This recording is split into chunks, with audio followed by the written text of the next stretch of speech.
Good evening to one and all. నేను మీ doctor దేశభైరి Srinivas. The great డిబేట్కి స్వాగతం. రిజర్వేషన్ల వర్గీకరణ పుణ్యమాని అన్నదమ్ములుగా ఉండాల్సిన దళితులు ముక్క చెక్కలుగా విడిపోయారు. వర్గీకరణ ఆఖరి మనిషి ఆవేదనకు న్యాయం కావాలి. ఆర్థిక సామాజిక అసమానతలను తులనాడుతూ ప్రభుత్వాలు కులగణన చేపట్టాలి. సుప్రీంకోర్టు ధర్మాసనం ఇచ్చిన తీర్పును రాష్ట్ర ప్రభుత్వాలు అలసత్వం చేయకుండా ఉపకులాలకు న్యాయం చేసే రీతిలో రిజర్వేషన్ల ప్రక్రియకు ఉపక్రమించాలి.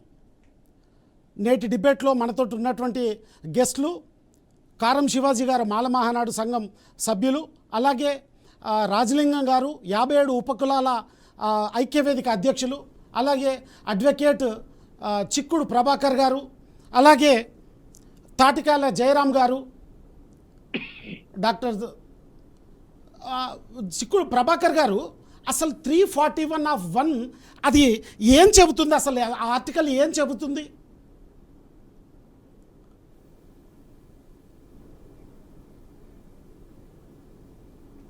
ఓకే, రాజలింగం గారు, అసలు దళితుల్ని ఇప్పటివరకు ఏ రాజకీయ పార్టీ అయినా కేవలం ఓట్ బ్యాంకుగా వాడుకుంటుంది. ఎందుకు ఈ పరిస్థితి ఎందుకు వచ్చింది అసలు? సార్, ముందుగా మీకు బీఆర్కే న్యూస్ యజమాని గారికి నమస్కారాలు. ఈ యొక్క పరిస్థితి ఎందుకు వస్తుందంటే, ఈ యొక్క పార్టీలు కానీ ప్రభుత్వాలు కానీ కొంతమంది కొన్ని వర్గాలను ఓట్లు వేయించుకునే ఒక మిషన్ లాగా వాడుతూ ఉన్నారు. వీళ్ళకి ఎట్లున్నదంటే, వాళ్ళకు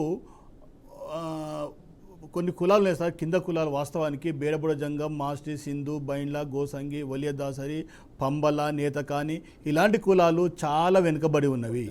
ఈ కులాలకు ఆదుకునే నాయకుడు లేడు, మరి వీళ్ళని దగ్గర తీసి చేద్దామనే నాయకుడు లేడు. వాస్తవానికి ఈరోజు వరికన్ అయ్యిందంటే ముందుగా మేము మందకృష్ణ గారికి మీ ద్వారా మేము వందలు తెలియజేస్తూ ఉన్నాము. ఎందుకంటే మందకృష్ణ గారు అన్నగారు లేకుంటే ఈరోజు వరికన్ కూడా అయ్యేది కాదు. మరి అంత పెద్ద మీటింగు, లక్షలాది మంది మీటింగు మరి పేరెడ్ గ్రౌండ్లో గౌరవ ప్రధానమంత్రి గారిని తీసుకొచ్చి మీటింగ్ సూచించిన తర్వాత ప్రధానమంత్రి గారు కూడా చెల్లించి నిజంగా మాదిగ ఉపకులాలు చాలా వెనుకబడ్డవి, వీళ్ళకు న్యాయమైన కోరిక అని చెప్పేసి ప్రధానమంత్రి గారు వెళ్ళి మరి అక్కడ మన సుప్రీంకోర్టు ఉన్నత స్థాయి స్థానంలో ఉన్న సుప్రీంకోర్టు మరి వాళ్ళు 6 మంది జడ్జిలతో మాకు వరికన చేయాలని చెప్పి రాష్ట్రానికి అప్పచెప్పింది. ఆ రాష్ట్రము మరి ఇక్కడున్న మన గౌరవ ముఖ్యమంత్రి గారు ఆ రోజు ఆ అసెంబ్లీలో ఉన్నారు. వెంటనే లేచి ఆర్డినెన్స్ తీసుకొచ్చేసి మాదిగ ఉపకులాలకు మీ న్యాయం చేస్తాము వెంటనే అని చెప్పేసి మరి గౌరవ ముఖ్యమంత్రి గారు తెలియజేశారు. వారికి కూడా నేను ధన్యవాదాలు తెలియజేస్తూ ఉన్నాను. ప్రభాకర్ గారు, అడ్వకేట్ ప్రభాకర్ గారు 341(1) ఆర్టికల్ అసలు ఏం చెబుతుంది? మిత్రులకు, అక్కడ ఉన్న మిత్రులకు నమస్కారం. గత 3 దశాబ్దాలుగా, అంటే దాదాపు 95 అనుకుంటా, ఇది పదిరికుప్పం నుంచి ఎంఆర్పిఎస్ ఉద్యమం స్టార్ట్ అయింది. నాటి నుంచి నేటి వరకు కూడా మాదిగ రిజర్వేషన్ వర్గీకరణను సపోర్ట్ చేస్తూ క్లాసిఫికేషన్ అవసరం అనే విషయాన్ని నొక్కి చెప్తున్న డెమోక్రాట్స్ లోపల నేను కూడా ఒకరిగా ఉన్నాను. ఆర్టికల్ 341 ఏం చెప్తుంది అని అంటే, దాంట్లో 2 క్లాజులు ఉన్నాయి. 341(1) ఒకటి, 341(2) ఒకటి. ఈ రెండిట్లో ఒకటి మొదటిది ఏం చెప్తుందంటే, ప్రెసిడెంట్ గారు స్టేట్స్ను కన్సల్ట్ చేస్తూ షెడ్యూల్ క్యాస్ట్ లోపల ఎటువంటి వర్గీకరణ కానీ అదేవిధంగా కానీ వాళ్లకు ప్రయోజనానికి సంబంధించిన ఎటువంటి నోటిఫికేషన్ అయినా విడుదల చేయొచ్చు. 341(2) ఏం చెప్తుందంటే, పార్లమెంటుకు పవర్ ఉంది స్టేట్స్ను కన్సల్ట్ చేస్తూ ఆ స్టేట్స్ షెడ్యూల్ క్యాస్ట్ యొక్క వర్గీకరణను సాధించవచ్చు. ఈ ప్రకారం 2098 అనుకుంటా చంద్రబాబు ప్రభుత్వం రాష్ట్రాలకి పవర్ ఉందని చెప్పేసి వర్గీకరణ చేసింది. దాన్ని ఛాలెంజ్ చేస్తూ ఆంధ్రప్రదేశ్ హైకోర్టు లోపల మాల మహానాడుకు సంబంధించిన ప్రముఖ మిత్రులు వాళ్ళు రిట్ పిటిషన్ వేయడం జరిగింది. అప్పుడు రాష్ట్ర ప్రభుత్వం యొక్క నిర్ణయం సరైంది కాదు, the state government doesn't have power అని చెప్పేసి అని తీర్పు వచ్చింది. దాని మీద మళ్ళీ సుప్రీంకోర్టుకు వెళ్ళారు. సుప్రీంకోర్టులో ఫస్ట్ 3 జడ్జెస్ బెంచ్, తర్వాత 5 జడ్జెస్ బెంచ్ తీర్పులు ఇచ్చింది. ఏమని అని అంటే వర్గీకరణ చెల్లదు అని చెప్పేసి తీర్పులు ఇచ్చేసి ఒక రాజ్యాంగ ధర్మాసనం కాన్స్టిట్యూషనల్ బెంచ్ ఇప్పటి వరకు తీర్పు చెల్లదని నాటి వరకు ఇచ్చింది. మొన్న 7 judges bench, the states and central is having ample power to classify the schedule caste reservation in accordance with law అనే విషయాన్ని 7 జడ్జిల ధర్మాసనం సుప్రీంకోర్టులో ఒక చారిత్రక తీర్పు ఇచ్చింది. దాన్ని ప్రజాస్వామికవాదులుగా, అదేవిధంగా ఒక పబ్లిక్ ప్రజా న్యాయవాదిగా దాన్ని నేను ఆహ్వానించాను ఆ రోజే. అదేవిధంగా ఇప్పటికి కూడా నేనేమంటున్నానంటే ఏ ఎస్సీ ఉపకులాలైతే స్వతంత్ర భారతదేశం వచ్చిన తర్వాత ఆర్థికంగా, రాజకీయంగా, విద్యాపరంగా, ఉద్యోగపరంగా అన్యాయానికి గురైనయో ఆ కులాలకు న్యాయం జరగాల్సిన బాధ్యత ఉంది, జరిపించాల్సిన బాధ్యత కూడా ప్రభుత్వాలకు ఉంది. ఇది విషయం.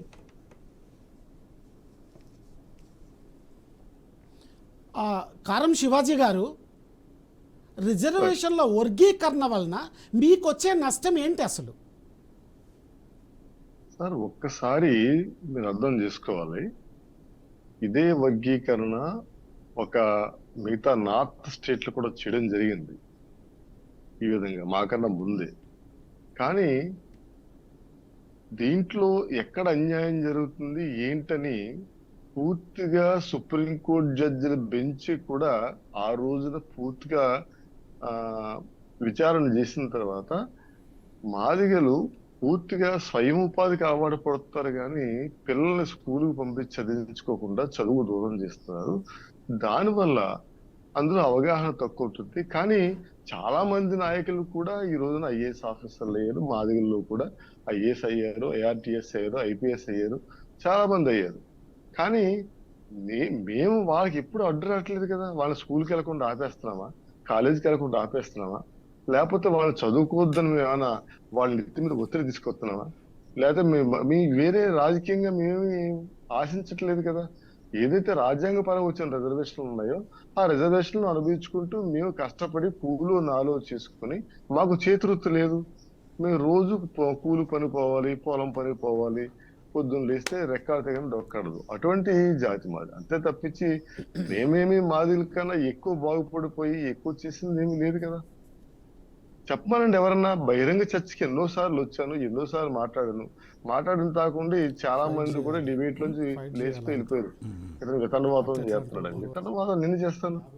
ఏదో లెక్కలు తీసుకొచ్చి మా మాదిగ జనాభా ఎంత, మాలోళ్ళు తక్కువ, మాదిగలు ఎక్కువ అని చూపిస్తే అది కరెక్ట్ కాదు.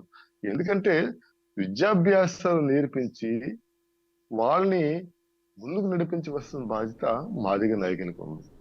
ఎక్కడ వద్దంటున్నావు? మేము స్కూల్కి రావద్దని అడుగుకుంటున్నావా, కాలేజీకి రావద్దని అడుగుకుంటున్నావా, లేకపోతే ఏపీఎస్సీ ఇచ్చిన నోటిఫికేషన్ లో వాళ్ళని అప్లికేషన్ పెట్టొద్దని చెప్తున్నావా, లేకపోతే ఉద్యోగాలకు ఇచ్చిన నోటిఫికేషన్ వాళ్ళని పెట్టొద్దని ఆపుతున్నావా? ఇది ఎక్కడ అన్యాయం అండి? మా మీదకి ఎంచే వాళ్ళు చేయవలసిన పోరాటం ప్రభుత్వం మీద.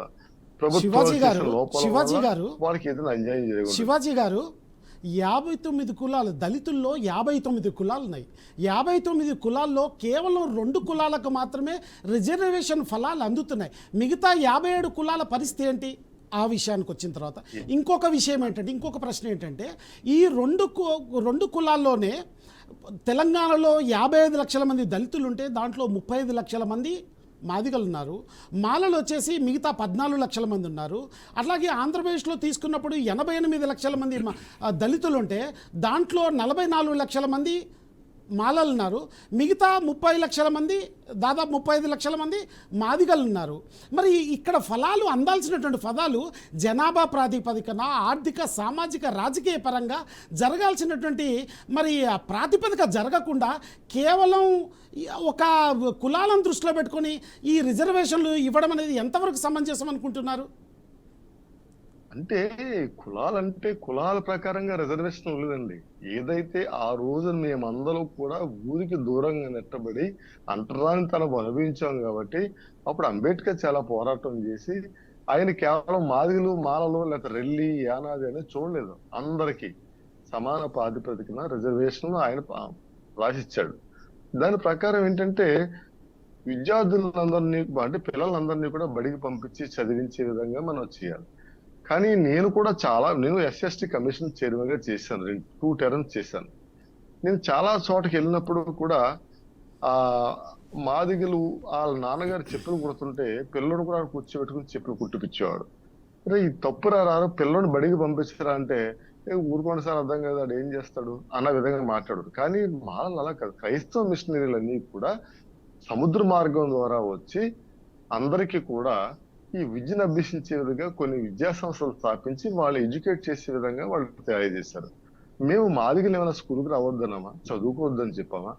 వాళ్ళు ఏమైనా వాళ్ళ ఆర్థికపరమైన ఏ అవసరాల్లో ఏమైనా మేము దోపిడీ చేశామా? అవి ఏం లేవే. కాకపోతే ఏంటంటే కొంతమంది నాయకులు పుట్టుకొచ్చి జాతిని విచ్ఛేదం చేస్తారు. అంబేద్కర్ తెలియదా ఆ రోజున రాజ్యాంగ రాసినప్పుడు ఎవరు ఏ కులాలు ఎక్కడున్నారో? అసలు అంబేద్కర్ లేకపోతే ఈ రాజ్యాంగం ఎక్కడ వచ్చేది? మీకు హక్కులు ఎక్కడ వచ్చాయి? ఎవరిచ్చారు? బాబు జగజ్జన్ రావు ఇచ్చాడా, లేకపోతే ఇంకో నాయకుడు ఇచ్చాడా? చెప్పండి. మీకు ఆయన ఏమన్నా స్వార్థంతో కూడి మాలలకే ఇవ్వండి మాదిగలకి ఇవ్వద్దని రాశాడా? అదేం చేయలేదే. హి was rightly return that constitution equality for everybody. Jayaram గారు, డాక్టర్ జయరాం గారు, శివాజీ గారు మాట్లాడినటువంటి మాటలతో మీరు సమర్థిస్తారా లేదా విభేదిస్తారా? ఇది సమర్థించడం విభేదించడం సమస్య పరిష్కారం కాదండి. ఇక్కడ జరగాల్సింది ఏంటంటే వాస్తవాలను ప్రజల ముందు ఉంచేసి అసలు కాన్స్టిట్యూషన్ ఏం చెప్తుంది, ఇప్పటి వరకు ఫలాలు పొందిన ఏ పద్ధతిలో ఫలాలను అనుభవించారనేది చాలా కీలకం. అది కాకుండా సమర్థించిన తప్పే, వ్యతిరేకించిన తప్పే, 2 తప్పే అవుతుంటాయి. దీంట్లోపల చాలా క్లియర్ గా చెప్పాల్సింది ఏంటంటే 2 అంశాలు చాలా కీలకమైనది. ఒకటి వచ్చేసేమో రాజ్యాంగబద్ధంగా వచ్చిన రిజర్వేషన్స్ ని అందరు అనుభవించాలి, ఇది ఒకటి. మరొకటి వచ్చేసి దాన్ని ఆ సమాజంలో ఉండే జనాభా ప్రకారం అనుభవించాలి, ఇది సైంటిఫిక్. ఈ 2 నిమిషాలు చాలా కీలకం. నెంబర్ 1, రాజ్యాంగబద్ధంగా వచ్చిన రిజర్వేషన్ అనుభవించాలి అంటే ఇక్కడ మాదిగలు చదువుకోకుండా ఏం లేరు. ఇక్కడ తెలంగాణ జిల్లాల లోపల మాదిగలు మాత్రమే కాంపిటీషన్. 1 మోర్ కైండ్ ఇన్ఫర్మేషన్, ఇక్కడ మాలలు ఎక్కడ కాంపిటీషన్ కాదు. ఇక్కడ మాలలు తెలంగాణ లోపల మాలలో ఊరుకు 2-3 ఇండ్ల కంటే ఎక్కువ ఉండవు. మాక్సిమం ఉంటే ఒక 4-5 ఇండ్లు ఉంటుండొచ్చు, అంతకంటే ఎక్కువ ఉండవు. మాదిగల విషయానికి వచ్చినప్పుడు మీరు ఏ యూనివర్సిటీ కన్నా తీసుకోండి, ఎస్సీ లోపల కనుక కాంపిటీషన్ వస్తే మాదిగలు మాత్రమే కాంపిటీషన్ అవుతారు. సో ఇట్లాంటి పరిస్థితి మీకు తూర్పు పశ్చిమ గోదావరి జిల్లాల్లో కూడా ఇదే పరిస్థితి ఉంది. ఇంతకుముందు మిత్రుడు కారం శివ చెప్తున్నట్టుగా అత్యధికంగా జనాభా ఉన్న ఆంధ్రప్రదేశ్లో ఉన్న జనాభా జిల్లాలు ఏమేమో నేను చెప్తాను మీకు. 1 తూర్పు గోదావరి, పశ్చిమ గోదావరి, విశాఖపట్నం, విజయనగరం, శ్రీకాకుళం. ఇక్కడ అత్యధికంగా మాల సోదరులు ఉన్న places. Guntur, Vijayawada, Krishna district equal గా ఉంటారు. కడప లోపల కొంచెం హెచ్చు తగ్గులుగా ఉంటారు. అనంతపురంలో మాదిగలు అత్యధికంగా ఉంటారు. ఒంగోలు లోపల మాదిగలు అత్యధికంగా ఉంటారు. ఇలా చెప్పుకుంటూ పోతుంటే కొంత ఈ డిఫరెన్షియాలిటీ మీకు మాదిగల మధ్య లోపల కనిపిస్తుంటే ఉపకులాల లోపల కనిపిస్తారు. అక్కడ రెల్లి ఉంది, తెలంగాణలో రెల్లి లేదు. ఇలా చెప్పుకుంటూ పోతే కొంత డిఫరెన్షియాలిటీ కనిపిస్తారు. తెలంగాణ విషయానికి వస్తే ఇక్కడ రెల్లి ఉన్నప్పటికి కూడా 1.9% మాత్రమే రెల్లి ఉన్నారు. తెలంగాణ ఆంధ్రప్రదేశ్లో విశాఖపట్నంలో మాత్రమే కనిపిస్తారు మనం. సో ఇక్కడ రెల్లి మనకు తెలంగాణలో ఉండరు. 1.9% రెల్లి ప్రజలు 1.9% తెలంగాణలో ఉన్నారు సార్. చాలా తక్కువ అండి, దాన్ని కంపేర్ చేస్తే చాలా తక్కువ. అవును తక్కువ, చాలా తక్కువ. సో ఇక్కడ విషయానికి వస్తే అత్యధికంగా ఉపకులాల లోపల మాదిగ ఉపకులాలు ఎక్కువగా ఉంటారు. మాదిగ ఉపకులాల్లో వచ్చేసి బుడిగ జంగాలు కావచ్చు, పంబాల కావచ్చు, ఇట్లాంటి కులాలను చూస్తే ఎస్సీ బిలో ఉండే ఈ కులాల పరిస్థితి ఎక్కువగా ఉంటారు. మరొక అంశానికి వచ్చేస్తే ఇది న్యాయపరంగా పంచుకోవాలనే విషయానికి వస్తే తెలంగాణ, ఆంధ్రప్రదేశ్ పక్కన పెట్టేస్తే వర్గీకరణ విషయం పక్కన పెట్టేస్తే ఇక్కడ పంచుకునే విషయం లోపల మేము అనేక సార్లు సూచించామంటే మాలలకు కానీ మాదిగలకు కానీ ఎలాంటి ఇబ్బంది లేకుండా సైంటిఫిక్ ఆధారపూరితంగా చూపించాలంటే ఆ కులాల్లో ఉండే జనాభా దామాష ప్రకారము వన్ మోర్ కైండ్ ఇన్ఫర్మేషన్ 59 కాదండి 2 కులాలను యాడ్ చేశారు. 2 కులాలను యాడ్ చేసిన తర్వాత ఇప్పుడు 61 అయింది. ఎస్సీ వర్గీకరించిన నాటికి 59 కులాలు, ఎస్సీ వర్గీకరణ ఆగిపోయిన తర్వాత వచ్చిన 2 యాడ్ అయిన కులాలు 2, ఇది ఇప్పుడు 61. ఇప్పుడు 61 కులాలకు ఒకవేళ కనుక ఆ జనాభా దామాష ప్రకారం కనుక ఈ ఫలాలను పంచినట్టు అయితే ఎవరికి ఎలాంటి ఇబ్బంది లేదు. ఇక ఏపీలో కానీ తెలంగాణ ఏ జనాభా ఎక్కడ ఎంత శాతం ఉందో ఆ శాతం ప్రకారము వర్గీకరించి దాన్ని సైంటిఫిక్ గా ఆ ఫలాలను అందజేయొచ్చు. దాని తప్పేం లేదు. దానికి మాదిగలకు నష్టం లేదు, మాలలకు నష్టం లేదు. కానీ కొన్ని రాజకీయ పార్టీల చుట్టూ ఉన్న మాదిగలు కొంతమంది నాయకులు వాళ్ళకుండే అస్తిత్వాన్ని కోల్పోతున్నామా అనే దృష్టితోని ఈ రోజు మాల కార్డును ఒకరెత్తుకుంటే మాదిగ కార్డును ఇంకొకరు ఎత్తుకుంటున్నారు. అంతే తప్ప వీళ్ళు ప్రజా ప్రయోజనాల కోసం మాత్రం కాదు అనే విషయాన్ని మనం చాలా క్లియర్ గా మాట్లాడుకోవాలి. ఇలా డౌట్ ఇలా మాదిగలు ఉన్నారు, మాలలు ఉన్నారు. కానీ తెలంగాణ లోపల పెద్ద జోక్ ఏంటంటే అధికారం లోపల మాలలు లేరు, మాదిగలు లేరు. మాల ఉపకులాలు ఇప్పుడు అధికారంలో ఉన్నారు, మాదిగ ఉపకులాలు అధికారంలో ఉన్నారు. ఈ రోజు కడియం శ్రీహరి ఉపకులము, దామోదర్ రాజనరసింహ ఉపకులం. నెక్స్ట్ వచ్చేసి మనకు బట్టి విక్రమార్క ఉపకులము ప్లస్ వివేక్ కూడా ఉపకులం. ఇట్లా ఉపకులాలు మాత్రమే అధికారంలో ఉన్న విషయాన్ని వన్ మోర్ కైండ్ ఇన్ఫర్మేషన్. ఇక్కడ అలాగని చదువులకు ఉపకులాలు దగ్గరకు ఉన్నాయంటే చదువులకు ఉపకులాలు దూరంగా ఉన్నాయి. ఈ రోజు ఇతర కులాలు బుడిగ జంగాలు కానీ ఇతర కొన్ని కులాలు చదువులకు చాలా దూరంగా ఉన్నాయి.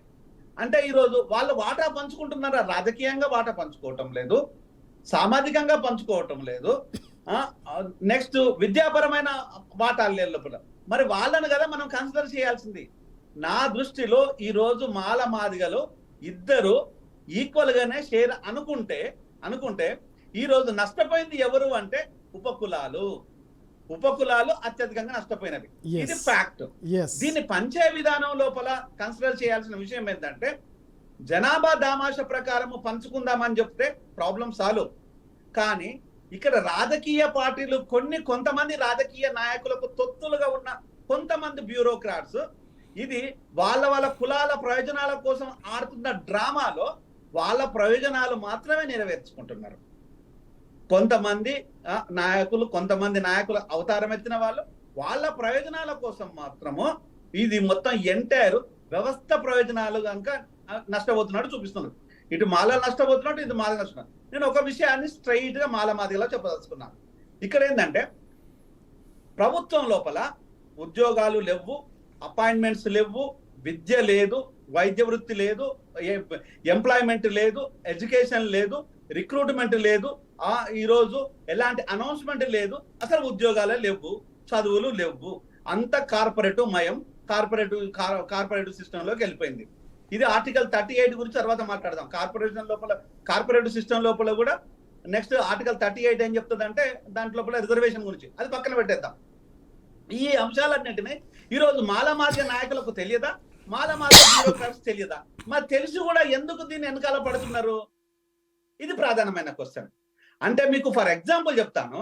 2004 నుంచి 2014 వరకు కాంగ్రెస్ ప్రభుత్వం ఉంటే కాంగ్రెస్ ప్రభుత్వం కింద ఈరోజు ఆ చెట్టు కింద ఒకవైపు జూపుడి ప్రభాకర్ రావు ఉన్నాడు, ఇంకోవైపు మందకృష్ణ ఉన్నాడు. మరి రెండు వర్గాల మీటింగ్, 2 కులాల మీటింగ్లకు వైఎస్ రాజశేఖర రెడ్డి పోయి బలపరిచిండు. మరి భద్రపరిచింది ఏముంది? కాంగ్రెస్ పార్టీని భద్రపరుచుకున్నాడు, వీళ్ళను బలపరిచిండు. అంటే ఈ భద్రపరచడానికి ఏముంది? ఈ 2 కులాల లోపల ఎలాంటి ఇబ్బందులు రాకుండా ఉండడం కోసము వీళ్ళిద్దరిని జాగ్రత్తగా డ్రైవ్ చేసుకుంటూ పోయిండు. సో ఇక్కడ కులాన్ని ఏమి ఆయన భద్రపరచలేదు. ఆయన పార్టీని పదవిని మాత్రమే భద్రపరుచుకున్నాడు. మరి దీన్ని ఏమని పిలుద్దాం, దీన్ని ఏమని మనం అనుకుందాం అంటే ఈరోజు ఏ పార్టీ కానీ ఏ ప్రభుత్వాలు కానీ ఈ రెండు కులాలకున్న ఏదైతే బెనిఫిషియరీ దాన్ని ఉన్నదో దాన్ని చూపించేసి ఈరోజు చెట్టును చూపించి కాయలు అమ్ముకోవడం ఉంటుంది చూసినావా. చెట్టు ఏమో ఈరోజు రిజర్వేషన్ ఫలాలు, అమ్ముకుంటోళ్ళేమో రాజకీయ నాయకులు. ఇది ఈ అమ్ముకునే ప్రయత్నం లోపల రాజకీయ నాయకులు సక్సెస్ అయిన తప్పితే 30 ఏళ్ల నుంచి బ్యాక్లాగ్ పోస్టులు ఉన్నవి. ఆ బ్యాక్లాగ్ పోస్టులు ఇప్పుడు 1,00,000కు చేరుకున్నవి. ఈ 1,00,000 పోస్టులు కనుక ఇచ్చినట్టు అవుతే ఇంతకంటే గొప్ప విషయం ఏమి కాదు కదా. మరి ఈ రెండు కులాల ఉండే నాయకులు ఈ రోజు ఏం చేశారు? దీనిపైన మాట్లాడటం లేదు, అధికారం వైపు మాట్లాడటం లేదు, ఈ రోజు ప్రజల వైపు మాట్లాడడం. ఎవరు కాంప్రమైజ్ అయినా కూడా అది ఆ ప్రాబ్లం సాల్వ్ అవుతుంది. 1,00,000 ఉద్యోగాల నష్టం కంటే ఇంకింతకంటే నష్టమే ఉందా? 3 తరాలు 1,00,000 ఉద్యోగాలు. ఈదుమూడి అనే గ్రామం లోపల 1994 లోపల ఉద్యమం స్టార్ట్ అయితే 2024 నాటికి 30 సంవత్సరాలు గడిచి 31 సంవత్సరం నడుస్తుంది. 31 సంవత్సరం లోపల 1,00,000 ఉద్యోగాలను మనం కోల్పోయాము అనేది మీరు ఇద్దరు ఆలోచించినట్టు అయితే ఆ నష్టాన్ని బేరువు చేసుకుంటే అంతకంటే నష్టం ఇంకేమైనా ఉందా? ఆ వచ్చిన దానికంటే లాభం ఈరోజు వర్గీకరణలో వచ్చే గాని వర్గీకరణ రాకపోతే గానీ లాభం ఉంటుందా? కాదు. 2 పిల్లుల కథ ఈరోజు మనకు గుర్తుకొస్తుంది. జయరాం గారు మళ్ళీ మీ వద్దకు వస్తాను. ఉన్నటువంటి 61 కులాలలో అంటే దళితుల్లో ఉన్నటువంటి 61 కులాలలో 2 కులాలు మాలా మాదిగా తీసేస్తే 59 కులాలు ఉన్నాయి. ఈ 59 కులాల్లో కేవలం 2 లేదా 3 కులాలకు మాత్రమే ప్రతిఫలాలు అందాయని డాక్టర్ జయరాం గారు చెప్పారు. అసలు మిగతా కులాల పరిస్థితి ఏంటి? వారికి ఎందుకు ఆ ప్రతిఫలాలను అందటం లేదు? రాజలింగం గారు మీరు చెప్పండి. వాస్తవం సార్, ఏది చూసినా ఎస్సీలు అంటే మాలా మాదిగా 2 కులాలే గుర్తొస్తాయి, పార్టీలకు గుర్తొస్తాయి, మరి ఇది దళిత నాయకులకు గుర్తొస్తాయి, అందరికి గుర్తొచ్చేది మాలా మాదిగలే. వెనుక 57 కులాలు ఉన్నాయని నాయకులు వాళ్ళు గుర్తుపట్టారు. వాస్తవానికి జయరామన్న గారు బాగా అనుభవం ఉంది, అన్ని కులాల గురించి అవగాహన ఉన్నది. అలాగే కార్యం శివాజీ అన్న గారికి అవగాహన బాగా ఉంది.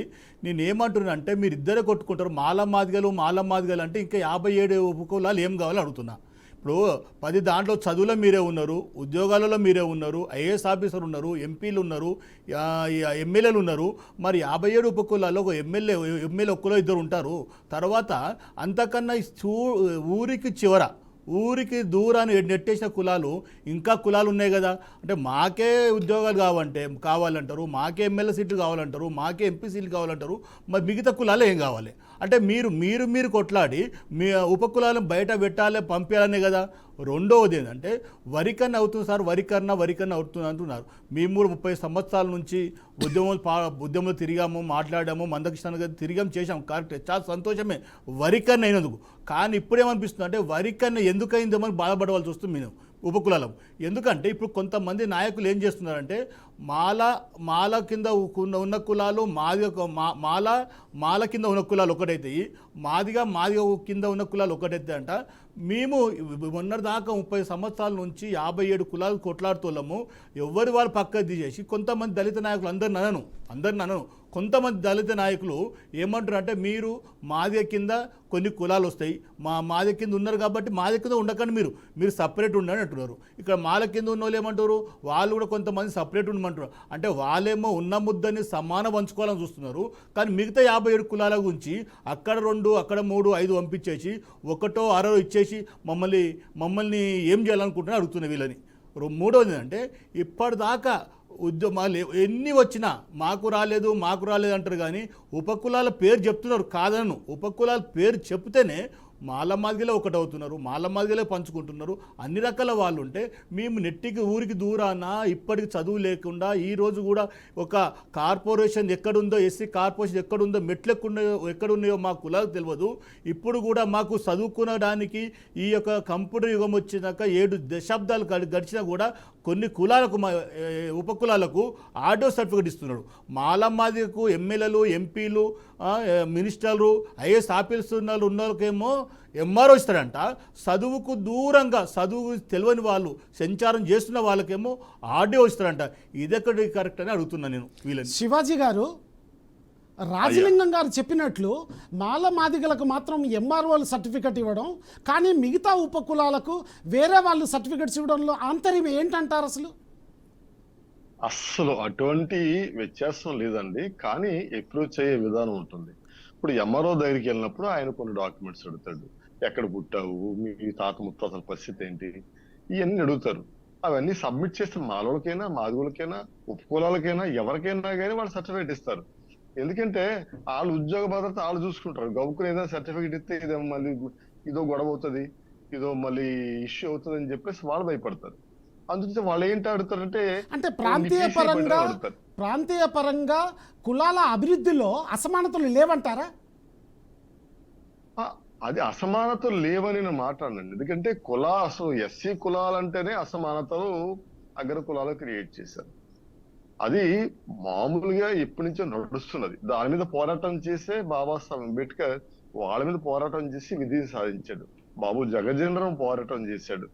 మరి ఈ విధంగా అనేక రంగాల్లో అనేక విధాలుగా నిష్ఠానుష్ఠాలు ఉన్నారు. మాదిగలో చాలా మంది ఉన్నారు.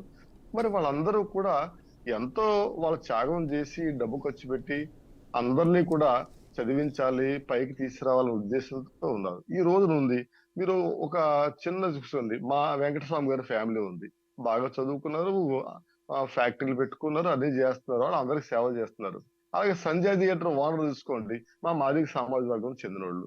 వాళ్ళందరూ కూడా వ్యాపార రీత్యా బాగా అభివృద్ధి చెందారు. సంజయ్ థియేటర్ మీకు తెలుసా, చూసారు ఎప్పుడన్నా? ఆర్టీసీ క్రాస్ రోడ్ ఉంది. సో ఈ విధంగా అనేక విధాలుగా చాలా మంది కూడా పైకి వచ్చున్నారు. పైకి రాలేదని కాదు, కాబట్టి అంటే అందరూ ఒకేసారి పైకి రావాలంటే మాత్రం అది సమాజంలో తప్పనిసరిగా ఆటుపోట్లు ఉంటాయి. దాని ప్రకారం ఎదుర్కొంటూ రావాలి.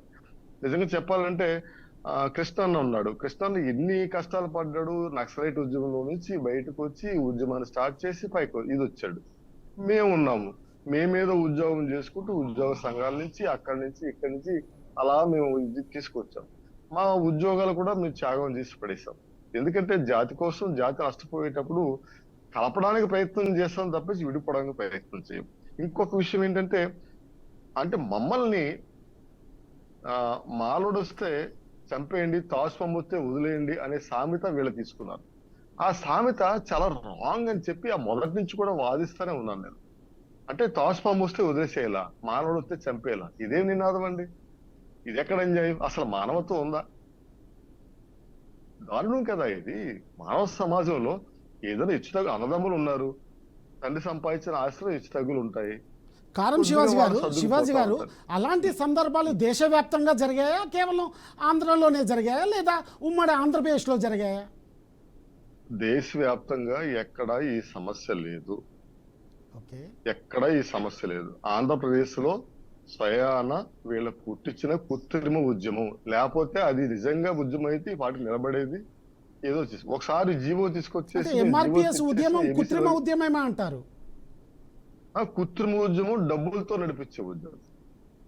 కొంతమంది ఆర్థికంగా సాయం చేసి డాక్టర్ జయరాం గారు శివాజీ గారు అంటున్నటువంటి మాటలు ఏంటంటే, కేవలం ఎంఆర్పిఎస్ ఏర్పడ్డది కృత్రిమ ఉద్యమం కోసం మాత్రమే అనేటువంటి మాట అంటున్నారు. మీరు ఎట్లా చూస్తారు అసలు? అంటే సోదరుడికి దీని గురించి నేను మాట్లాడను, కానీ కొన్ని విషయాలు నేను ప్రాక్టికల్ గా విషయాలు చెప్తాను. What is the scientific evidence అనే విషయాన్ని.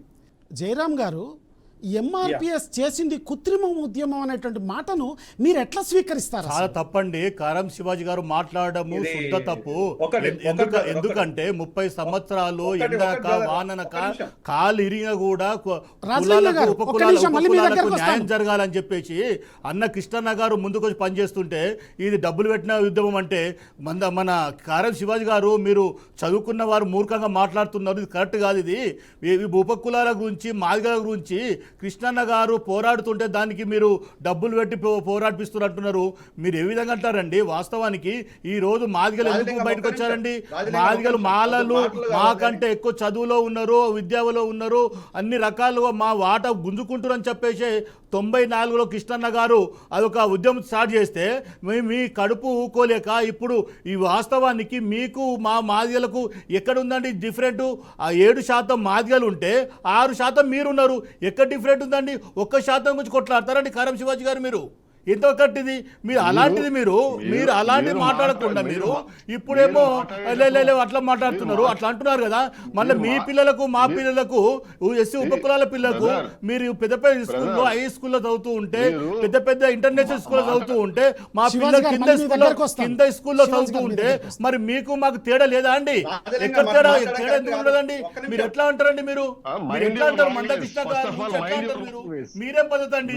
అంటే ఉద్యమకారు చేస్తుంటే ఉద్యమాలు చేస్తుంటే ప్రాణాలు పోయే పరిస్థితి నుంచి మందకృష్ణ గారు ఈ రోజు ఉద్యమం తీసుకొచ్చేసి మా ఎస్సీ ఉపకులాలకు మాదిగలకు వరికన చేసిందే ఆయన ఇంకోటి ఈ రోజు మాలలు బంద్ పెట్టారండి. అంటే మీ కడుపు నొప్పి ఏందండి? మీరు అంటే మాలలు బాగుపడాలి కానీ ఉపకులాలు మాదిగలు బాగుపడొద్దని చెప్పి మీ ఉబ్బసంతో ఈ రోజు బంద్ పెట్టారా? భారత్ బంద్ దేనికి ఏం తక్కువైంది మీకు? మీరు ఎమ్మెల్యేలు ఉంటారు, ఎంపీలు ఉంటారు, మీ దాంట్లో తండ్రి ఉంటాడు, కొడుకు ఉంటాడు, తాత ఉంటాడు, అందరూ మీరే ఉంటారు. కానీ మాదిగలు ఉపకులాలు ఉండంటే ఉంటందుకు మీకు బాధ ఏంది? దేని గురించి బంద్ చేసారు? అంటే ఒక్క శాతం గురించి మీ కొట్లాట పంచేది అంతా అంటే ఉపకులాలన్నీ కింద ఉన్నాయని పడిపోని మేమే బాగుపడతాము, ఎమ్మెల్యే మేమే అవుతాము, చదువులో జ్ఞానంలో విద్యలో మేమే ఉంటామని చెప్పి మీ ఉద్దేశం ఏంది ఇది? అట్లెట్లా అంటారండి మీరు మందకృష్ణ గారి గురించి? రాజలింగం గారు మళ్ళీ మీ దగ్గరకు వస్తాను. రాజలింగం గారు మళ్ళీ మీ దగ్గరకు వస్తాను. జయరామ్ గారు ఒకసారి మీ స్పందన తెలియపరచండి. ఇది ఒకటండి, ఇప్పుడు సైంటిఫిక్ గా మనకు కావాలండి. ఏ ఎవిడెన్స్ అయినా కూడా scientific evidence is very much important, more authentic. ఇక్కడ మనము మొదటి నుంచి కూడా ఏం మాట్లాడుతున్నాము అంటే మాల సోదరులు కానీ మాదిగ సోదరులు కానీ ఇద్దరికి నష్టం జరుగుతుంది ఎప్పుడు వర్గీకరణ అంశం మీద. కానీ ఇక్కడ సమస్యను పరిష్కరించుకోవడానికి కొంత ఉంది. దీనిపైన ఉషా కే మెహ్రా కమిషన్ రిపోర్టే దానికి సాక్ష్యం. ఉషా మెహ్రా కమిషన్ రిపోర్టు కానీ అంతకుముందు రామచంద్రరాజు కమిషన్ రిపోర్ట్లో కానీ ఏమి రాసింది అనేది చాలా కీలకం. రామచంద్రరాజు కమిషన్ రిపోర్ట్ పక్కన పెట్టేస్తే ఉషా మెహ్రా కమిషన్ రిపోర్టును మనం అందరం దాన్ని డిఫరెంట్ గా దాన్ని యాక్సెప్ట్ చేశాం. బోత్ సైడ్స్ యాక్సెప్ట్ చేశారు. ఇందులో ఉన్నది ఏంటంటే, ఫర్ ఎగ్జాంపుల్ చెప్తున్నాను, ఏపీ లోపల విశాఖపట్నం అనేది ఒక యూనివర్సిటీ, ఆంధ్ర యూనివర్సిటీ లోపల 172 ఎస్సీ పోస్టులు ఉన్నట్టు అయితే ఆ 172 లోపల 27 మాత్రమే మాదిగలో ఎంప్లాయ్మెంట్ ఉన్నారు. 150 వచ్చేసి మాల సోదరులు అక్కడ ఎంప్లాయీస్ గా ఉన్నారు. ప్రొఫెసర్లు కావచ్చు, ఇతర ఎంప్లాయీస్ లో కావచ్చు. నెక్స్ట్ ఏపీ నుంచి మనం తెలంగాణకు వచ్చినట్టయితే ఇదే ఉస్మానియాలో కనుక తీసుకోండి, ఉస్మానియా లోపల ఉన్న పోస్టులను తీసుకున్నట్టయితే ఇక్కడ కూడా జనాభా ప్రాతిపదికన తీసుకుంటే మాల సోదరులు తక్కువగా ఉంటారు, మాదిగలు ఎక్కువగా ఉంటారు. కానీ ఉద్యోగాలలో మళ్ళీ మాలలు ఎక్కువగా ఉన్నారు, మాదిగలు తక్కువగా ఉన్నారు. అంటే ఇక్కడ ఏంటంటే వాళ్ళు చదువుకోలేక కాదు, ఇక్కడ చదువుకున్నారు. నేను అట్లా కూడా నాది డబుల్ పీజీ, నేను మెడికల్ డాక్టర్ని, డబుల్ పీజీ, ఆమె ఎన్ఆర్ఐ, నేను యూఎస్కి వెళ్ళి వచ్చేసాను. అట్లా అని ఎవరు చదువుకోకుండా ఏం లేరు. తెలంగాణ లోపల మాదిగలు మాత్రమే కాంపిటీషన్. నేను పదే చెప్తున్నాను, తెలంగాణ లోపల మాదిగలు అలా అని చెప్పేసి మరి మాలలకు ఇక్కడ స్పేస్ లేదంటే ఉన్నది. ఇంకొక విషయానికి వచ్చినట్టు అయితే ఒకవేళ కనుక మాదిగలది కృత్రిమ వృద్ధ్యమే అనుకుంటే మా శివాజీ అన్నంత మాత్రాన పెద్ద లాస్ ఏం లేదు. సో ఇక్కడ అభినందించాల్సింది లేదు, బాధపడాల్సింది లేదు. తను సహజంగా తను ఒక మాల సంబంధించిన వ్యక్తి కాబట్టి అన్నాడు కాబట్టి మనం ఆహ్వానిద్దాం. సో ఒక సోదరుడిగా నేను ఒక ఇన్ఫర్మేషన్ ఇస్తాను. కృత్రిమ ఉద్యమం అయితే మీ లెక్క ప్రకారము మా తెలంగాణ లోపల, ఆంధ్రప్రదేశ్ లోపల, మాదిగల లోపల ఎమ్మెల్యేలు తక్కువ ఉన్నారు, ఎంపీలు తక్కువ ఉన్నారు, బ్యూరోక్రాట్స్ తక్కువగా ఉన్నారు, ఎంప్లాయీస్ తక్కువగా ఉన్నారు. మరి మనం సామాజికంగా మేము వెనకబడ్డ వాళ్ళమే కదా. మరి డబ్బులు ఇచ్చేవాడెవడు? ఇక్కడ డబ్బులు ఎవడెవడు ఇవ్వాలి కదా.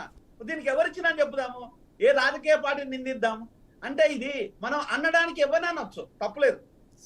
కానీ ఈరోజు కృత్రిమమా కాదా అనే దానికి నేను ఎవిడెన్స్ ఇస్తున్నా, నెంబర్ 1. నెంబర్ 2 వచ్చేసి మనము పదే విషయానికి వచ్చినప్పుడు లక్ష ఎంప్లాయ్మెంట్ విషయాలను, 1,00,000 కుటుంబాలను ఈ రోజు మనము వెసులుబాటుగా తీసుకున్నట్టు అవుతాయి. ఎప్పుడో ఇది రిక్రూట్మెంట్ జరిగేది, ఆ కుటుంబాలు హ్యాపీగా ఉండేది. ఆ కుటుంబాలు హ్యాపీగా ఉన్న కుటుంబాలు ఇప్పటి వరకు కూడా 2 కులాల మధ్యలో ఉన్న కొట్లాట ఎట్లా అంటాడు? ఈ 1,00,000 ఉద్యోగాలు ఫిలప్ చేయడం ఆయన క్షమాపణ చెప్పాలి, కారం శివాజీ గారు ఎవరు- క్షమాపణ ఒక్క నిమిషం చెప్పాలి. రాజలింగం, మందకృష్ణ please, గారి ఒక్క గురించి నిమిషం. ఆ మందకృష్ణ మీరు గారి disturb కొరకు చేయకండి. చాలా రాజలింగం, చెడుగా ఒక్క మాట్లాడుతున్నారు. వినండి మీరు first. ఆయన ఎక్కడ కొంచెం రాజలింగం మన మాట్లాడండి. కారం శివాజీ గారు రాజలింగం గారు, మీ దగ్గరకు వస్తాను. ఆయన క్షమాపణ మీరు చెప్పాలని ఆపండి, రాజలింగం గారు, మీ దగ్గరకు వస్తాను. ఎందుకంటే ఎట్లా ఎవరు డబ్బులు పెడతారండి? ఏ కంపెనీ పెట్టింది? ఏ రాజకీయ నాయకులు పెట్టిర్రు? 30 సంవత్సరాలు తిండి లేకుండా వినండి వానలో brother. రాజలింగం గారు, మీ దగ్గరకు వస్తాను. వానలో ఎండో తిరుగుతూ మందకృష్ణ వినండి గారు first. రాజలింగం గారు, మీ దగ్గరకు వస్తాను. మీలాగా కాదు, కింద వినండి ఉన్న first. కులాలకు రాజలింగం గారు, మీ న్యాయం దగ్గరకు వస్తాను. చేయాలని చెప్పి మందకృష్ణ గారు చేస్తూ ఉంటే రాజలింగం గారు, పెడుతున్నారు అంటున్నారు. మీ దగ్గరకు అది వస్తాను. మీకు క్షమాపణ చెప్పాలని కోరుతున్నా. ఒక్క నిమిషం, లేకుంటే ఒక్క నిమిషం, మీ దగ్గరకు వస్తాను. మాదిగలు ఉపకులాలు ఎక్కడైతాము మాలలను ఎక్కడ పడినా మీరు తిరగబడి చేస్తామని చెప్పి తెలియజేస్తున్నా. ఒక్క నిమిషం, ఎందుకంటే ఒక్క నిమిషం. ఆ విధంగా కాదు, మీరు ఒక్క నిమిషం, ఒక్క నిమిషం, ఒక్క నిమిషం. రాజలింగం గారు, ఒక్క నిమిషం. రాజలింగం గారు, ఒక్క నిమిషం. రాజలింగం గారు, ఒక్క నిమిషం. మా మాదిగ మా ఉపకులాలకు మా కృష్ణన్న పెద్ద దిక్కు మా ఆయన రాజలింగం గారు, మీ దగ్గరకు వస్తాను. అంటే మీరు ఫలాలు పొందుతారు, మీరు అన్ని రకాలుగా తీసుకుంటారు, ఎమ్మెల్యేలు అవుతారు, ఎంపీలు అవుతారు, ఐఏఎస్ ఆఫీసర్లు అవుతారు, అన్ని అవుతారు. కానీ ఉపకులాల గురించి మాట్లాడే సత్తా ఎప్పుడు ఉన్నారా మీరు? రాజలింగం గారు, ఉపకుల గురించి మాట్లాడరా? రాజలింగం గారు కాదండి, మీ కింద ఉన్న ఉపకులాలు మాలలో ఉన్న కింద ఉన్న ఉపకుల గురించి ఎప్పుడు మాట్లాడరా? మీ మాలర్ గురించే మాట్లాడుతారు, ఎప్పుడు మాలర్ గురించే మీరు అభివృద్ధి చెందాలంటారు. రాజలింగం గారు, అంత పెద్ద నాయకుని మీరు ఈ రోజు మీరు మాట్లాడాలంటే మీరు సమన్వయం పాటించాలి. చాలా తప్పు. రాజలింగం గారు, క్షమా ఒక్క చెప్పాలండి. క్షమా చెప్పిన కాదే కాదు, ఎందుకంటే మా పెద్దన్న మాకు జాతికి పెద్దన్న ఆయన. ఒక్క నిమిషం, మీ దగ్గరకు వస్తాను. ఒక్క నిమిషం, మీ దగ్గరకు వస్తాను. కింద మీ దగ్గరకు వస్తాను. దూరాన నెట్టేసిన కులాల గురించి పోరాడుతున్న ఆయన గురించి ఎట్లా అంటావండి నువ్వు? మీ దగ్గరకు వస్తాను, మీ దగ్గరకు వస్తాను. ఫస్ట్ క్షమా చెప్పాలి. మీ దగ్గరకు వస్తాను, మీ దగ్గరకు వస్తాను. ఒకసారి జయరాం గారిని చెప్పనియండి. ఒకసారి ఒకసారి ఆగు first. జయరాం గారు చెప్పండి. ఎందుకు అన్న క్షమాపణ చెప్పాలి? మాట్లాడివు అన్న, మాట్లాడకపోతే నువ్వు డిమాండ్ చేస్తావు. మాట్లాడి ఎవరిని కూడా ఒక శివాజీ విషయం గారు, ఏంటంటే ఇక్కడ శివాజీ గారు, ఇప్పుడు శివాజీ గారు, శివాజీ సార్ శివాజీ గారిని ఒకసారి స్పందించనివ్వండి.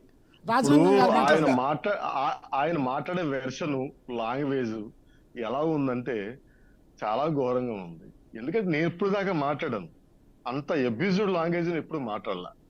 అది లైవ్ డిబేట్ లో ఉన్నప్పుడు ప్రజలందరూ చూస్తున్నారు, నాయకులు చూస్తున్నారు, చాలా మంది ప్రతినిధులు చూస్తున్నారు, మేధావులు చూస్తున్నారు. మీరు ఎట్లా మాట్లాడుతున్నావు? పెద్ద ఆయన పట్టుకొని మీరు ఎట్లా అంటారు? అట్లా మేము చదువుకోలేదు సార్, చిన్న చదువు మాది. మీ అంత పెద్ద చదువుకోలేదు మేము, అంత పెద్ద ఎట్లా అంటారు? రాజలింగం గారు, రాజలింగం గారు, రాజలింగం గారు, తప్పే మాట్లాడలేదు. ఒక్క నిమిషం రాజలింగం గారు, రాజలింగం గారు, ఒక్క నిమిషం. శివాజీ గారిని స్పందించండి. కృష్ణమాదిగని ఏమన్నా నేను అవమానించానా? అవమానిస్తూ మాట్లాడలేదు కదా.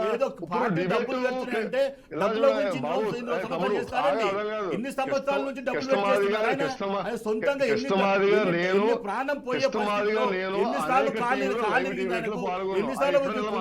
పోరాడుతూ ఎన్నిసార్లు బాతుల్లో పడ్డాడు? ఆయన ఇంటి గురించి పడ్డాడండి, ఆయన పిల్లల గురించి పడ్డాడా, ఆయన భార్య గురించి పడ్డాడా, ఎవరి గురించి పడ్డాడు?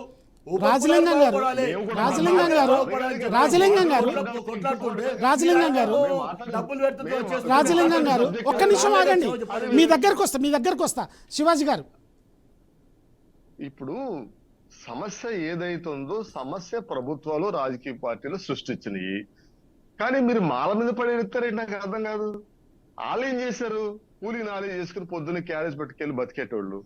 వాళ్ళు ఏం చేశారు? మీ పోరాటం ఉంటే రాజకీయ పార్టీ మీద చేయండి, ప్రభుత్వం మీద చేయండి. అంతే తప్పించి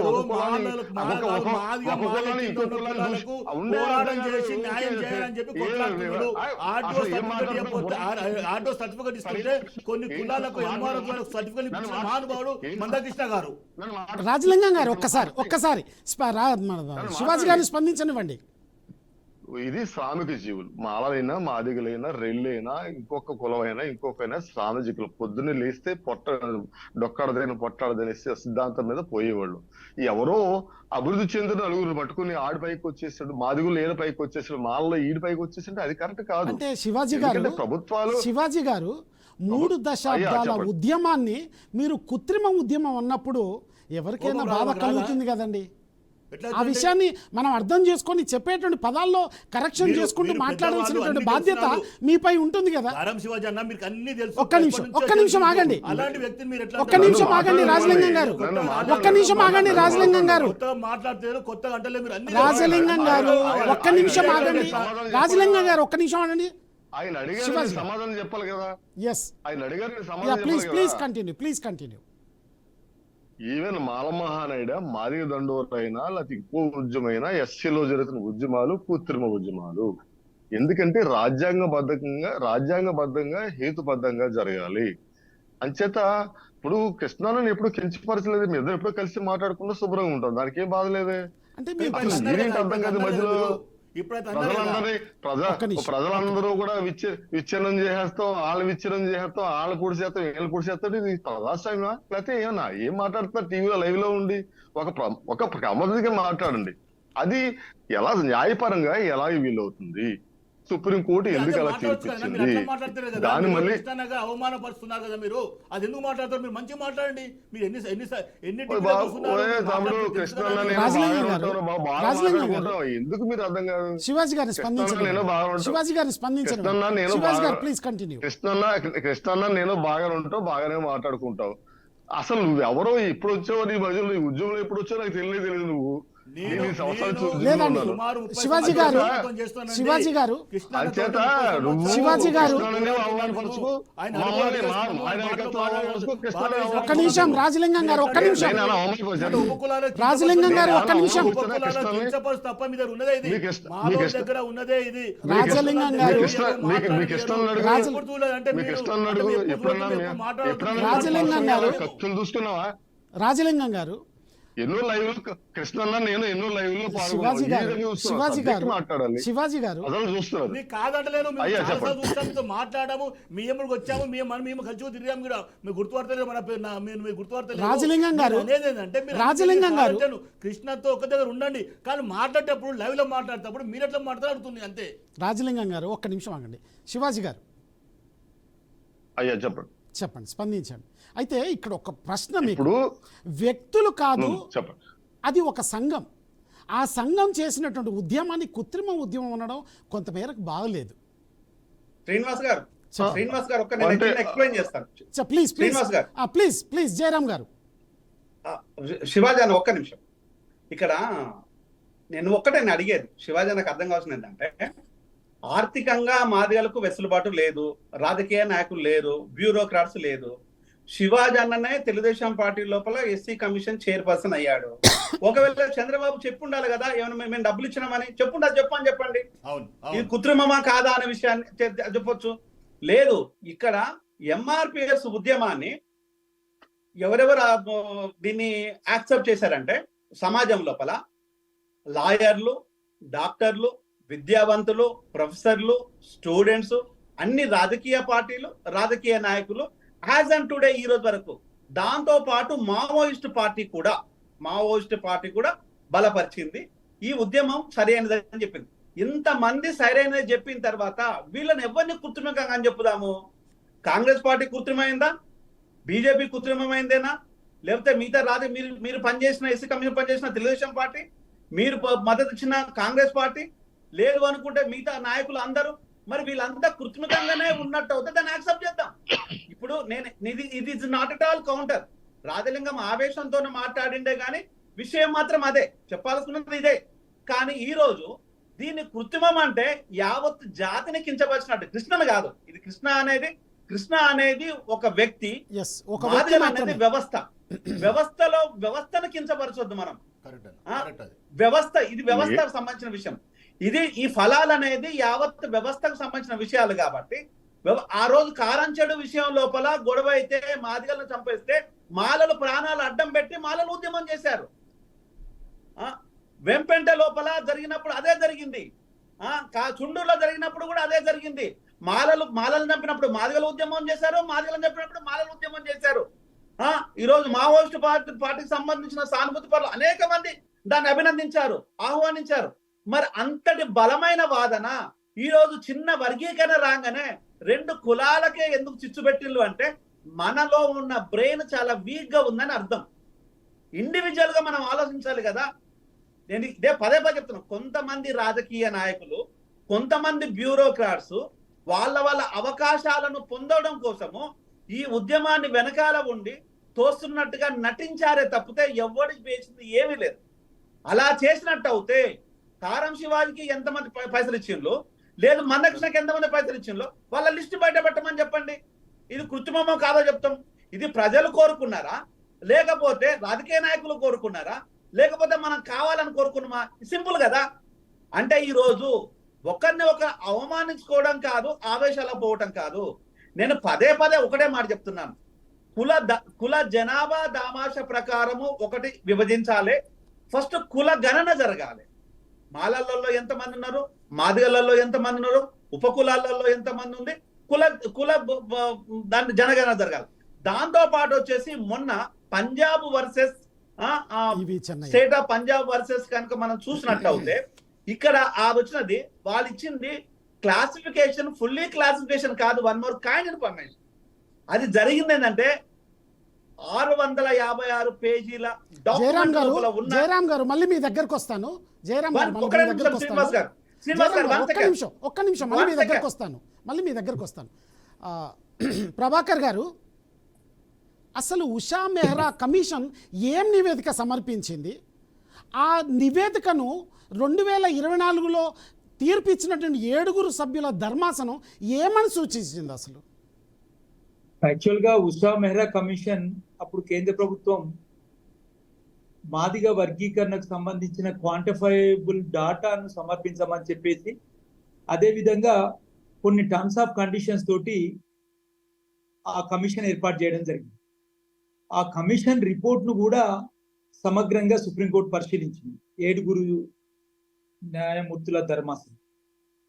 అదేవిధంగా మెజార్టీ రాష్ట్రాలు, కేంద్ర ప్రభుత్వం కూడా వర్గీకరణకు అనుకూలంగా వాళ్ళ కౌంటర్స్ సుప్రీంకోర్టులో దాఖలు చేశారు. ఇవన్నీ పరిశీలించిన తర్వాత ఒకటి బీసీ, ఇప్పుడు మనం చూస్తే మిత్రులారా, బీసీ లోపట ఆయా సామాజిక వర్గాలను దృష్టిలో పెట్టుకొని, ఆయా కులాలు ఉపకులాలను దృష్టిలో పెట్టుకొని ABCD 1 2 3 4 5 6 7 ఇట్లా కేటగిరీ వైజ్ గా ఉన్నాయి. అదేవిధంగా ఎస్సీలో కానీ ఇది ఎస్టీలో కానీ ఉంటే తప్పేంది? ఎవరి కులానికి సంబంధించిన క్వాంటిఫైబుల్ డాటా ప్రకారం వాళ్లకు రిజర్వేషను, విద్య, ఉద్యోగ, అదే విధంగా ఆర్థిక, రాజకీయ, సామాజిక విషయాల లోపల ప్రభుత్వం అమలుపరచడం ద్వారా వారిని సమాజంలో ఉన్న అట్టడుగు వర్గాల నుంచి ఒక అభివృద్ధి చెందిన వర్గంగా తీసుకొచ్చేటందుకు చేస్తున్న ప్రయత్నాన్ని ఒక ప్రజాస్వామికవాదులుగా అందరం ఆహ్వానించవలసిన అవసరం ఉంది. అదేవిధంగా ఏ ఉద్యమం అయినా కూడా ప్రజల నుంచి వచ్చిన ఉద్యమాన్ని మనం కించపరచు. ఆ ఉద్యమం ఎంతో మంది త్యాగాల పునాదుల మీద, ఎంతో ప్రజాస్వామిక ఆకాంక్షల మీద, ఎంతో ప్రజాస్వామీకరణ కొరకు, ఎంతో ప్రజల రాజకీయ, ఆర్థిక, సామాజిక, విద్య, ఉద్యోగ అభివృద్ధి కొరకు జరిగిన ఉద్యమం. దాన్ని గౌరవిస్తూనే అక్కడేమన్నా లోపాలు ఉంటే చెప్పాలి, కానీ ఆ ఉద్యమాలను కించపరచడం అనేది కరెక్ట్ కాదు అనేది నా అభిప్రాయం. ఇవాళ భారత అత్యున్నత న్యాయస్థానం ఒక సుదీర్ఘ వాదనలు విన్న తర్వాత ఆర్టికల్ 341 ఏదైతుందో ఆ అధికరణ ప్రకారం రాష్ట్రాలకు, అదేవిధంగా కేంద్రానికి కూడా ఎస్సీ క్లాసిఫికేషన్ చేసే రైట్ ఉన్నది. అదేవిధంగా ఇట్స్ ఓన్ రెస్పాన్సిబిలిటీ అనే విషయాన్ని చాలా స్పష్టంగా చెప్పింది. దీని ప్రకారం తెలంగాణ రాష్ట్రం కానీ ఇతర రాష్ట్రాలు కానీ ఖచ్చితంగా సుప్రీంకోర్టు తీర్పు, ఈ దేశం లోపల సుప్రీంకోర్టు తీర్పు అండర్ ఆర్టికల్ 141 ప్రకారం ప్రతి వ్యవస్థ కూడా అమలు చేయాల్సిన బాధ్యత ఉంది. అది మ్యాండేటరీ. దాని ప్రకారం వర్గీకరణ జరగాల్సిందే. ఏ 61 కులాల లోపల కొన్ని కులాలు మాత్రమే గత కొద్ది కాలంగా పొందుతున్న ఫలాలు ఏదైతుందో, విద్య, ఉద్యోగ, ఇంకా ఇతర విషయాల లోపల పొందుతున్న వన్ సెకండ్ ఇష్యూ మీద మాట్లాడుతున్నా, ఉండండి ఒక నిమిషం. అందరికీ సమానంగా ఒక డెమోక్రటిక్ పద్ధతి లోపల ఒకటే సెకండ్ పంచడం ద్వారా ప్రజల యొక్క ఆర్థిక, రాజకీయ, విద్య, ఉద్యోగ అభివృద్ధి జరుగుతుంది అని చెప్పేసి అని భావిస్తా ఉన్నాను. Thank you. శివాజీ గారు కంక్లూడ్ చేయండి. చెప్పండి శివాజీ గారు కంక్లూడ్ చేయండి. అంటే నేను చెప్పింది ఏంటంటే, సుప్రీంకోర్టు చెప్పింది అని మీరంతా కూడా ఇందాక నుంచి వాదిస్తున్నారు. సుప్రీంకోర్టు ఏం చెప్పింది? సాధ్యాసాధ్యాలను పరిశీలించమని రాష్ట్రాలకి ఆదేశించింది. సాధ్యాసాధ్యాలు పరిశీలించడం అప్పుడే చాలా కమిషన్లు చేశారు. లేదు సాధ్యాసాధ్యాలు శివాజీ పరిశీలించారు. గారు తప్పు. చాలా స్పెసిఫిక్ డైరెక్షన్ ఏముంది అని అంటే, బ్రదర్ ఉండండి, మీరు మాట్లాడి ఉండండి. ఎంతసేపు మీరే మాట్లాడుకుంటూ బాగుంటే నేనేం ఎవరు మాట్లాడితే వాళ్ళ మీదికి అట్లా మీరు లేవకండి. మీరు ఎవరు మాట్లాడితే వాళ్ళ మీదికి అట్లా లేవకండి. సాధ్యాసాధ్యాలను సూచించమని చెప్పలే. అలా కాదు, మీ జాతి లక్ష్యాలు మీరు మాట్లాడు. ఆ జాతి లక్ష్యాలు అడగండి. నేను అర్థం కాదు, మాట్లాడే చెప్తానంటే నేను రాలేదనుకున్నాను. ఒకటేసారి ఉపకులాలు చాలా అన్యాయం అవుతున్నాయి. ఉపకులాలు చాలా వెనుకబడ్డాయి. నిర్దేశ కులాలు అందుకొరకే లైవ్ చూస్తున్నప్పుడే నేను కూడా మాట్లాడాల్సిన విషయాలు స్పష్టంగా కావాలంటే రాజలింగం గారు ఒక్క నిమిషం. రాజలింగం గారు ఒక్క నిమిషం. మాదిగకు ఉపకులాల దగ్గర రాజలింగం గారు ఒక్క నిమిషం. సమానంగా వాటా వస్తుంది. రాజలింగం గారు ఒక్క నిమిషం. రాజలింగం గారు సమయాన్ని పాటించాలి. కాదు, అది కాదు. మా వాటా మా రాజలింగం గారు వాటా మాది మీ వాటా మీకు కావాలి. చెప్పండి శివాజీ గారు. ఇప్పుడు ఏదైతే సుప్రీం కోర్టు ఉందో అంతమంది పెద్ద న్యాయమూర్తులు ఆలోచించి తీర్పునిస్తారు. అంతే తప్పించి అడ్డగోలుగా వాళ్ళు ఇవ్వరు. వాళ్ళు ఏంటంటే రాష్ట్రాలకు ఆదేశించారు, సాధ్యాసాధ్యాలు పరిశీలించమని ఆదేశించారు. ఇప్పుడు వర్గీకరణ చేసేయమని చెప్పి వాళ్ళు చెప్పలేదు, ఏం చెప్పలేదు. డిబేట్ లో పాల్గొన్న కారం శివాజీ గారు, అలాగే చిక్కుడు ప్రభాకర్ గారు, రాజలింగం గారు, డాక్టర్ జయరాం గారు, రాజకీయ లబ్ధి కోసమే కేవలం రిజర్వేషన్ల ప్రక్రియను చూడకుండా సమసమాజ స్థాపన నిర్మించడానికి ప్రభుత్వాలు చొరవ చూపాలి. తిరిగి మళ్ళీ మరో డిబేట్లో కలుద్దాం. Stay tune to BRK news.